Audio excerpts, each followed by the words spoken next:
Does the human soul really exist? To answer this question that has haunted humanity for centuries, a team of scientists built a special laboratory in Antarctica. The lab was completely sealed off from all radiation and heat exchange. To ensure perfect accuracy, they constructed a unique metal coffin, capable of detecting even the slightest change in weight. Once sealed, no physical substance could escape from within. The goal was simple: measure a person's weight before and after death. If the body became lighter after death, it would prove that the soul truly exists. A dying priest volunteered to be the test subject. He wanted to dedicate his final moments to science and to faith. The scientists placed him inside the isolation chamber, recording all his vital signs before beginning the experiment. Then they sealed the chamber and started the test. Soon, the priest's vitals began to drop. His breathing slowed, his heart weakened, and life was slipping away. The researchers switched on the mass spectrometer, recording his exact body weight moments before death. Minutes later, the priest flatlined. Everyone stared at the monitors, waiting for data. Then it happened. The numbers changed. His body weight dropped by exactly 24 grams. The experiment had succeeded. For the first time, science had proof that the soul might be real. But before anyone could celebrate, the lab's power grid suddenly malfunctioned.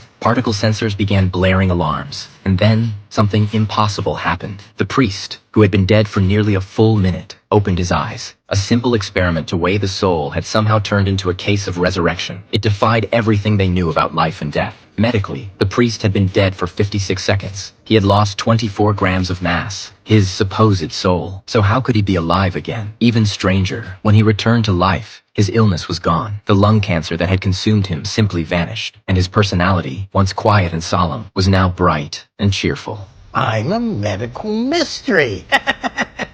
When he returned to the church, two investigators, Jack and Jenny, visited him. They wanted to know what he had experienced during those 56 seconds. The priest didn't hesitate to answer. He said he had found himself in a strange, unfamiliar room. Everyone there was smiling at him. They all had unnaturally long arms, and they kept reaching out toward him, beckoning him closer. He started walking toward them, but with each step, the distance seemed to stretch, like the room itself was expanding endlessly. Then he felt a tap on his shoulder. When he turned around, he saw his best friend smiling at him. And right after that, he woke up. The story left everyone speechless. Even the most experienced scientists couldn't explain it. Further medical reports confirmed that his lung cancer cells had completely disappeared, and the tumors in his lymph nodes were rapidly shrinking. It was, by all logic, a miracle. But if he had truly come back without a soul, then what exactly had returned? And where had the missing 24 grams gone? To find out, they decided to repeat the experiment. This time, their subject was a dying nun from a hospice near the church. Once everything was ready, the second test began. As her heartbeat slowed and finally stopped, the lab once again detected strange particle fluctuations. But this time, something even more baffling occurred. Instead of losing weight, the nun's body became heavier by 36 grams. And unlike the priest, she never came back to life.